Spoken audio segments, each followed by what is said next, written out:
Hey guys, it's your boy Easy again. I'm bringing you another video as part of my 32,000 kilometer service, 20,000 miles. And so in today's video, I'm going to be checking and lubricating my triple tree bearings, my steering head bearings. It's part of the 32,000 kilometer service. Um, you don't have to lubricate it every service interval, but it's recommended that you at least inspect to check your bearings every service interval, so every 16,000 kilometers, 10,000 miles. But this time I'm going to be actually dismantling my triple tree and checking, lubricating my bearings, and possibly replacing them if any of them are busted.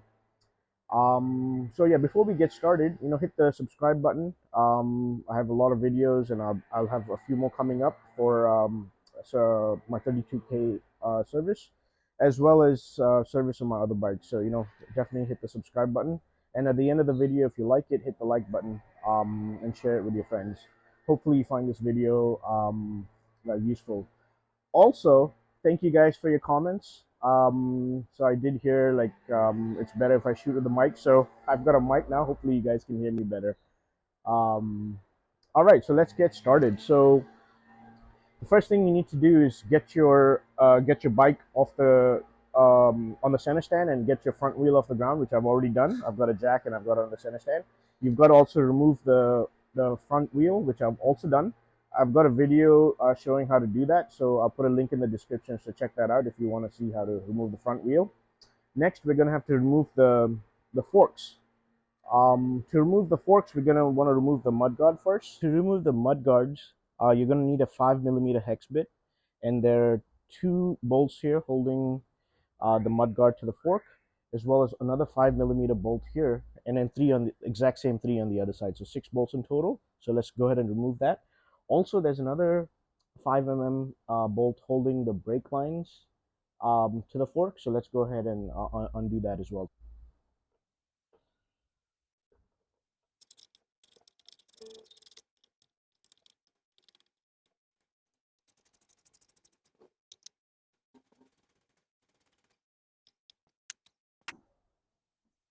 Okay, and let's go ahead and remove the other three bolts and take out the mudguard. All right, here we go. All right, next, the 1200s have the Triumph semi-active suspension, so we're going to have to disconnect the connectors from the upper forks. So let's take out the cover first. I think this just pries open. Okay, here you go.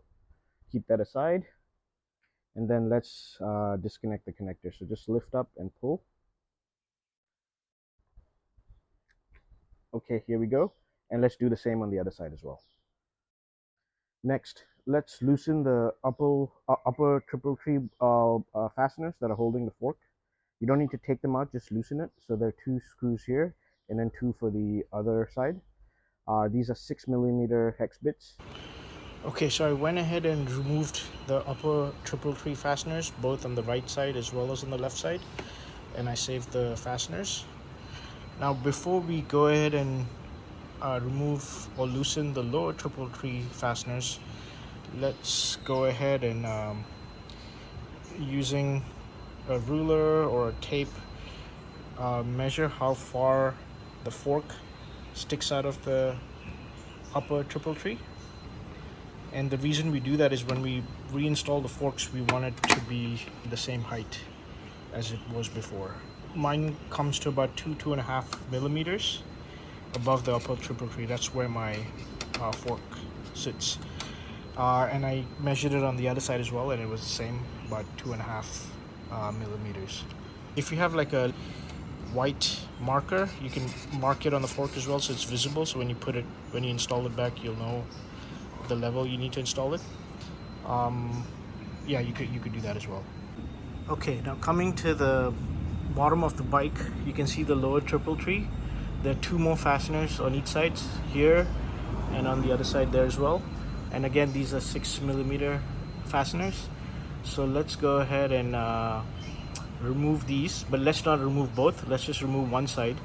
And the reason I say that is because when you the moment you loosen these, this fork will start falling out, or it may start falling out. So let's do one side first, and then let's do the other side.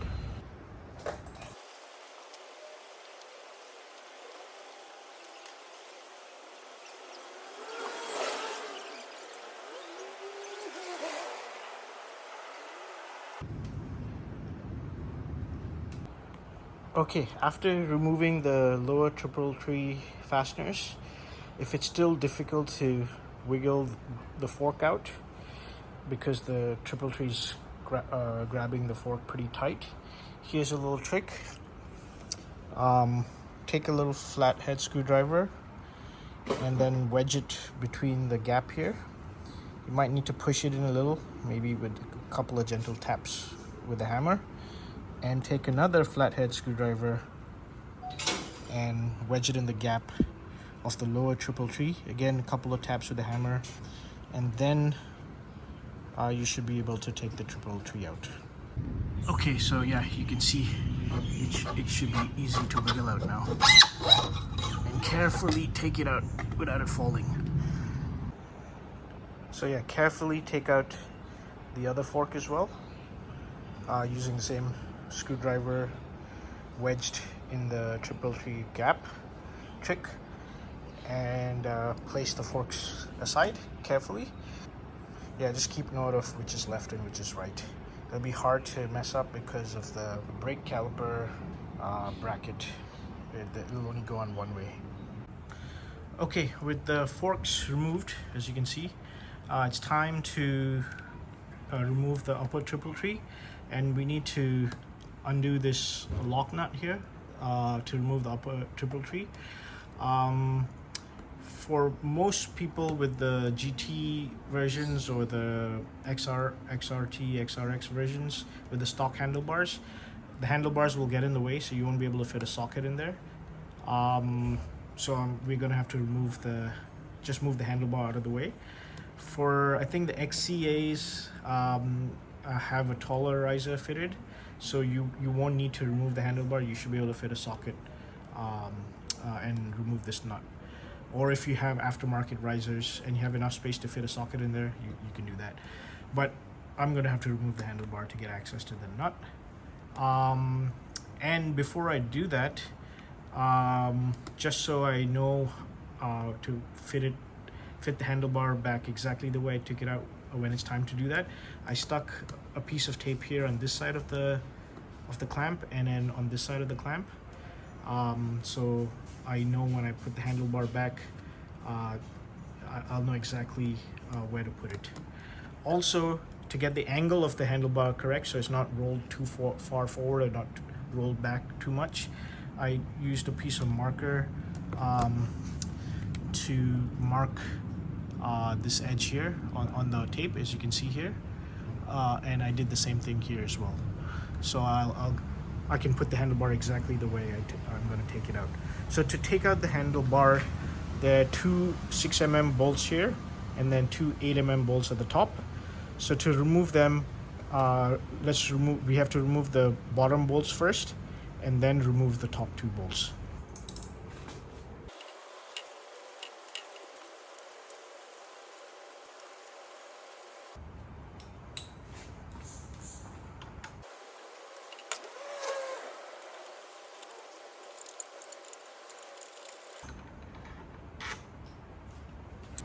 So I've just rested the handlebar there. I have access to this nut now. I just want to show you the two upper clamps, the two big bolts that go in the front, the 8mm bolts, and then the two smaller 6mm bolts that go at the bottom. Okay, before we go ahead and put a socket on this nut to break it loose, let's go ahead and wrap it up in some tape to protect it. It's made out of aluminium or aluminum, whichever way you want to say it. And yeah, so the last thing you want to do is round off these edges with your socket. It is torqued pretty tight, so yeah, let's go ahead and protect it first. You're gonna need a nice big 38mm socket, and use a big socket wrench to get enough leverage to crack it loose.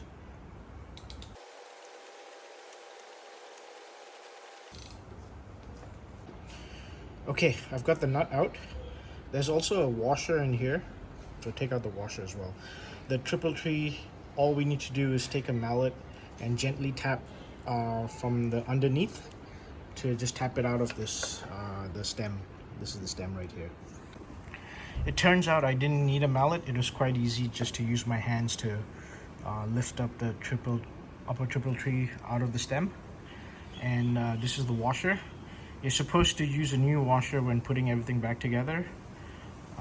So yeah, do the right thing, use a new washer. Also, what I did was I used some cable ties to hold the handlebar in place.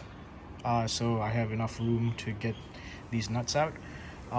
You won't be able, for the Tiger 1200s, you won't be able to get the triple tree completely out because there's the steering lock and some wiring that's connected to a connector underneath the tank. So again, I've just kind of placed it here just out of the way of this stem and these nuts. Okay, there's two nuts now. The two identical nuts. There's the top nut is the lock nut and the bottom nut is the adjuster nut, and in between those two nuts there's another washer. So Triumph sells a special socket that kind of fits around this these nuts, but you can just buy one of these spanner wrenches. I forget what size exactly these nuts are, but I think if you buy the spanner wrench that fits anywhere between 45 and 52, it should do the job. So go ahead and you can do it by hand. It's not torqued very tight, so you should be able to crack the top nut first loose, take it out completely. Right, so I've already cracked it loose, and I think, yep. So use that spanner wrench to crack it loose. Take out this. Take out the washer. The washer is keyed, so you can see this little key here, and there's a little slot on the stem. So this washer will only fit this way. Don't go ahead and take the adjuster nut, the bottom nut, out yet, because once you do, the stem will fall out. Okay, moving to the bottom of the bike where the lower triple tree is. Before we go ahead and undo that adjuster nut, the horn is also attached to the lower triple tree, and there are a bunch of connectors that are getting in the way. So what I'm just going to do is just take these out first and then get the connectors out of the way, and now we can go ahead and undo the adjuster nut at the top and then take out the upper triple tree along with the horn. Okay, go ahead and remove the adjuster nut. I think there's a little seal as well.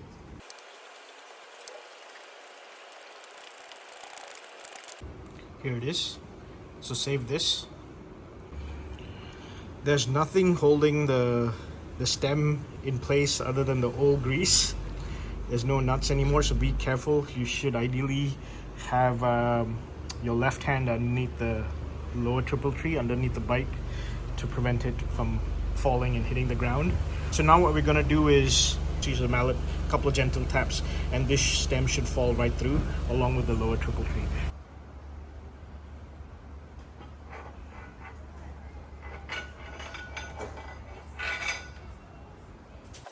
And here we go. The lower triple tree and stem out along with the bearing at the bottom.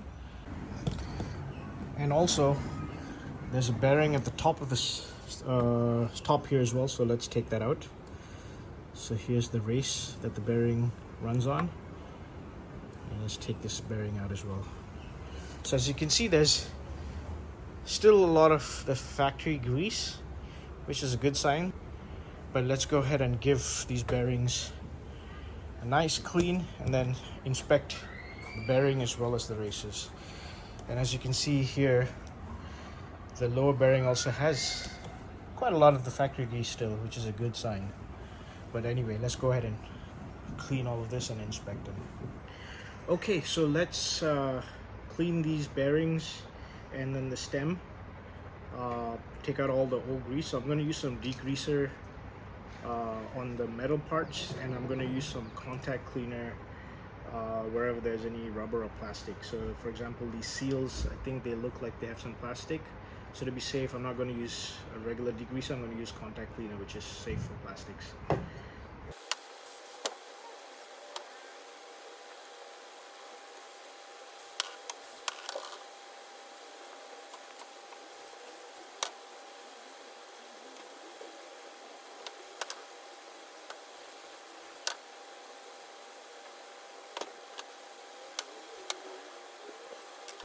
Okay, now let's go ahead and examine these. So first, let's go ahead and examine the bearing races. These are the metal parts on which the bearings sit on and rotate around. So go ahead and inspect these for any burrs or nicks or notches. My bearing races are actually in excellent condition. There's not a single nick or burr or scratch. Because if there's a notch, or if there's a scratch, or if there's a burr, what that means is as the bearings move around these, it'll get stuck. Uh, it won't get stuck. Sorry, it won't be as smooth moving as they should be. So in my case, my bearing race is in very, very good condition. Let's look at my bearing race at the bottom as well, and just use your finger to feel for any scratches or burrs or anything at all, any imperfections. And this is also in excellent shape.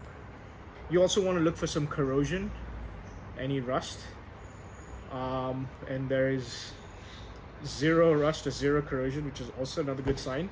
And that's probably because of all the grease that was still there, and grease is what protects water from getting in and prevents corrosion and all that stuff. Now let's go ahead and examine the bearings. Again, look for any corrosion first or any rust. These bearings, again, look on just visual inspection, they look fantastic. They look almost brand spanking new. Next, you want to go ahead and just check if the bearings rotate smoothly. The balls will rotate smoothly. And yeah, this bearing is in excellent condition. I don't see anything wrong with it. I don't feel anything wrong with it. And let me go ahead and check this bearing as well. Fantastic. Zero corrosion. All the balls are rotating smoothly. You don't really need to replace your bearings every time you do a steering stem service, and neither does the manual recommend you do that. It does ask you to lubricate it every 32,000 kilometers or every 20,000 miles. We'll pack it in some fresh grease, and that should protect these bearings from corrosion and wear and tear, hopefully for another 32,000 kilometers, or actually for as long as they can. And then every 32,000, just take them out, clean them up, inspect it, put some grease. And if at any time you feel like, hey, it's there's some corrosion and this ball bearings are busted, or your races have some notches or burrs, that's the time to go ahead and replace these bearings. And when you replace the bearings, you have to replace the races as well. So replace them together. Don't replace just the bearing and leave the old race in there. I've got a brand new steering bearing kit from All Balls Racing, just in case I needed to replace these bearings. The part number is 22-1003, and these are for the Tiger 1200s. So what's inside the kit?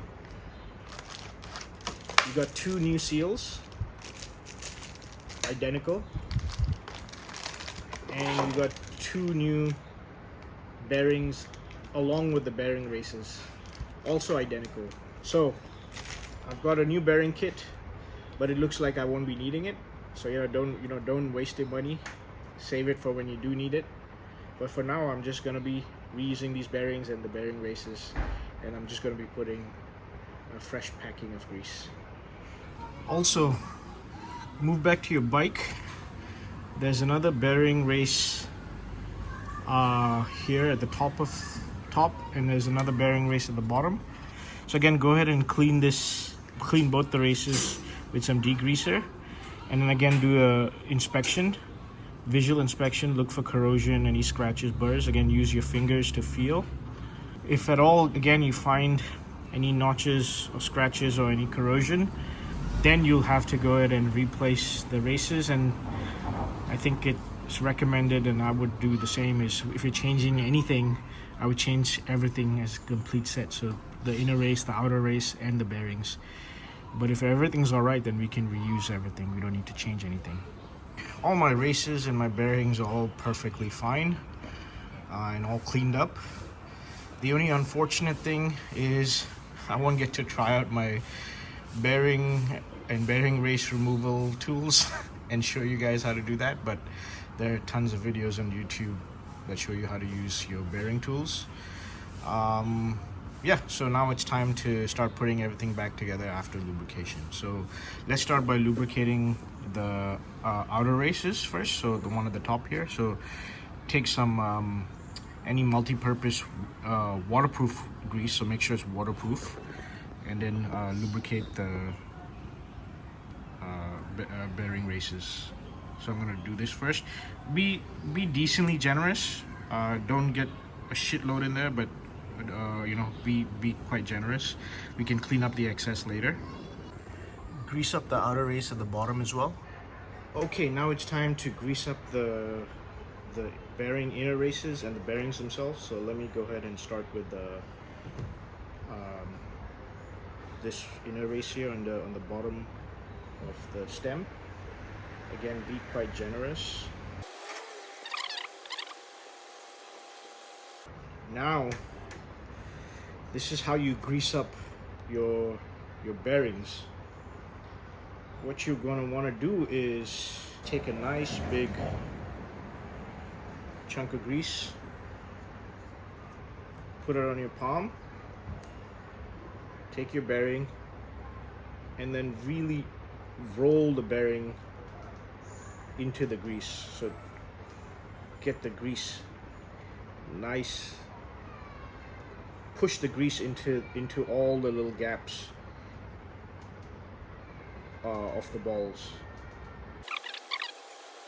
So you're pushing the grease in from the outside, and you know you really push the grease in completely when you start seeing grease coming in, coming out from the inside. So it's really going through all the gaps. Again, be very, very generous here. I think that's enough. It's properly greased up. Let's drop this bearing onto the race. Let's go ahead and do the same for the other bearing as well.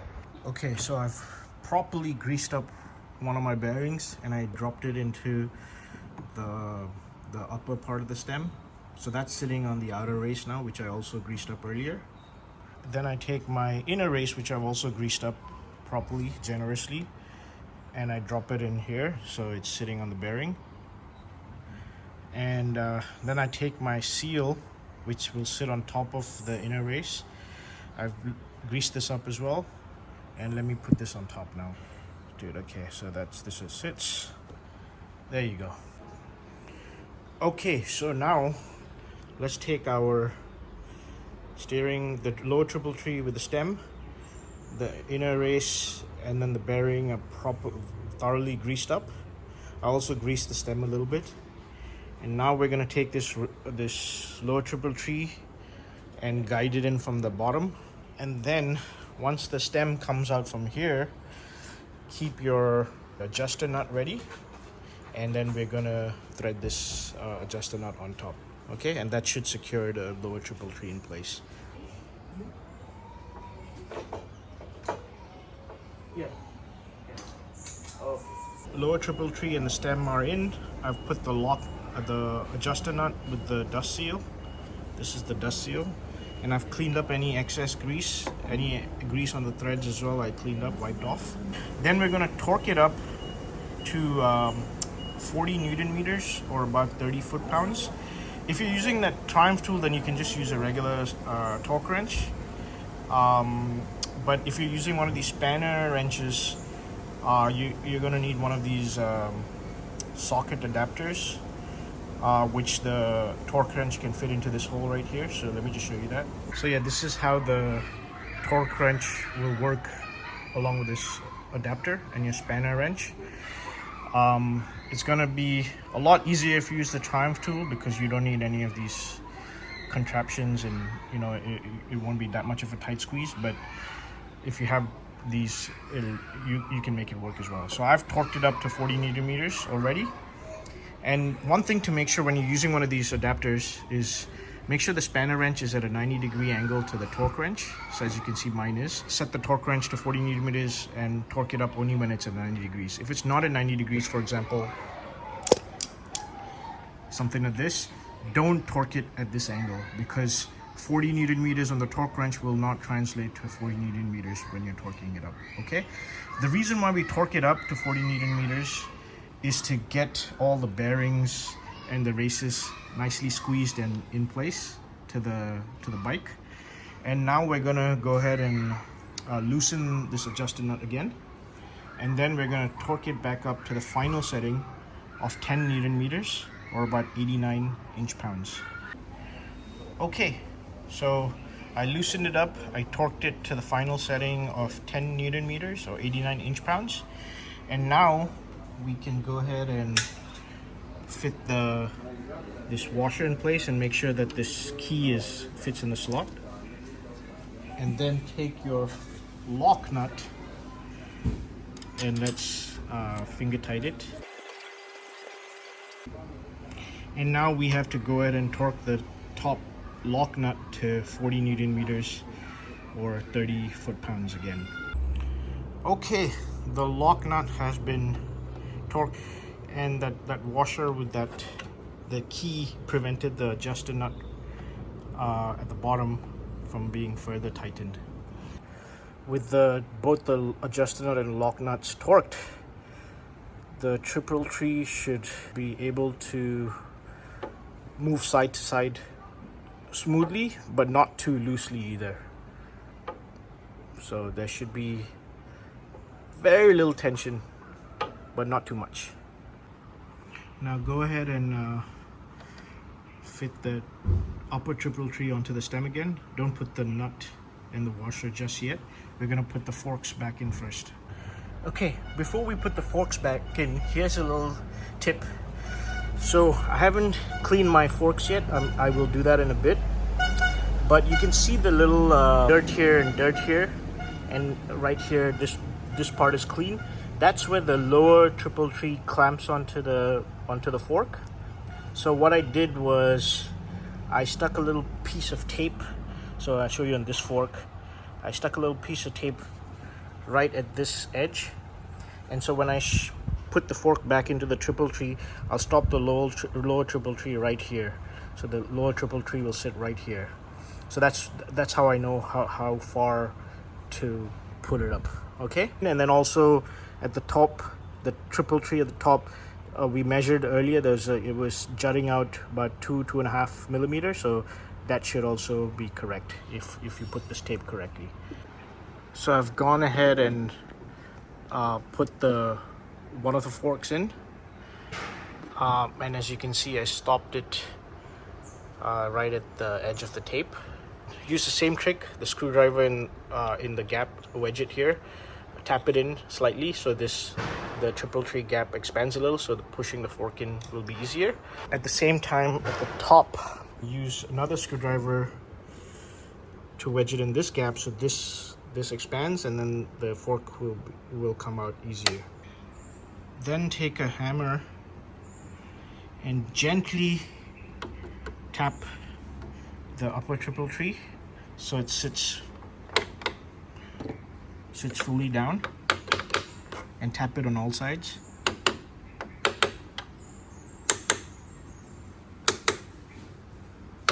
Go ahead and make sure that you can see this fork is sticking out a little. Go ahead and measure how much it's sticking out. It should match up with what it was before you took the forks out at the beginning. I've already gone ahead and measured it, and it's correct. It's 2.5 millimeters, which it was before as well. Okay, so I've gone ahead and installed the other fork in as well, in the exact same way I did the first fork. Then put the fasteners, the lower triple tree fasteners in, and torque them up to 25 newton meters, or about 18.5 foot-pounds. So I've done that already, so these are torqued up, both the left and the right. I've put some Loctite as well just to be safe. Now let's go ahead and connect up the horn connectors which we took out earlier. Okay, one thing to note as well is the semi-active suspension connector, make sure it's pointing diagonally inwards. And the reason to do that is so that this connector has an easy time connecting to this. For example, if this was pointing outwards, then you'd have the wire wouldn't be able to reach to connect, right? So just make sure that this is pointing inwards. So when you're putting the other fork in as well, make sure that that is pointing diagonally inwards as well. The other way to tell is if you haven't removed your WP stickers on your forks, this should be pointing outwards. Okay, go ahead and take your hammer again one last time. Gently tap the upper triple tree in many places, all over, just to make sure it's fully seated. And then finally torque your upper triple tree fasteners to same 25 Newton meters or 18.5 foot-pounds. So do that for both forks, this side as well as the other side. Okay, with the forks installed and the upper triple tree fasteners torqued and the lower triple tree fasteners also torqued a bit earlier, now it's time to install the headstock nut. So take your new washer, put it in here. Take your headstock nut, which is still protected with tape, and start threading it in. Then take your 38mm socket and a nice big torque wrench, and let's torque this up to 90 Newton meters or about 67 foot-pounds. Okay, with the headstock nut torqued to 90 Newton meters, it's quite a bit of torque, so it'll take some elbow grease. Then with the help of a friend, position your handlebar onto these risers and put the upper clamps and finger tight these bolts. Again, use your marks that you made earlier when you took out the handlebars, the tape as well as these marks, to align the handlebars the way it was before. Let's torque up the top two bolts first to 35 Newton meters, which is about 26 foot-pounds. Once we're done with that, then we're going to torque up the bottom two to 26 Newton meters, which is about 19.5 foot-pounds.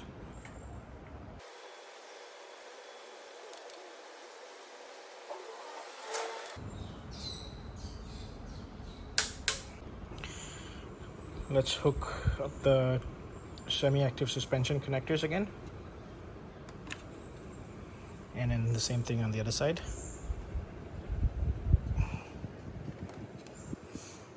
Then let's install these covers now.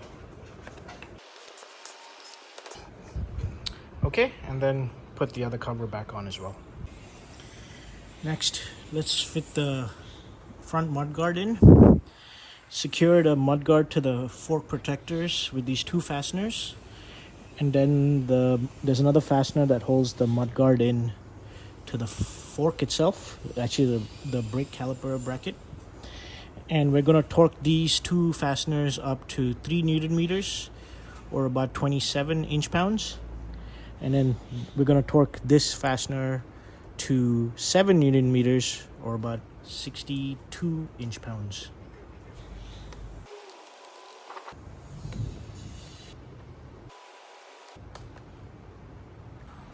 Go ahead and torque up the other side as well. And then finally, on the right hand side of the bike, don't forget to secure the brake lines to the front mudguard as well with this fixing, and torque this up to 3 Newton meters or 27 inch-pounds. And that's it. That's how you service your triple tree bearings, lubricate them. I didn't show you how to change them, but you can check out other videos on YouTube on how to use bearing removal tools to take out the bearings. So hopefully you found this video useful. Don't forget to install your front wheel as well. Take a look at my video of the front wheel removal and installation. Links in the description. Here's my friend going. Yeah, if you like the video, hit the like button, share with your friends, and don't forget to subscribe to my channel. I got other videos of doing maintenance on my Triumph Tiger as well as my Indian Springfield. All right, till next time, it's your boy Easy signing out. Take care, guys.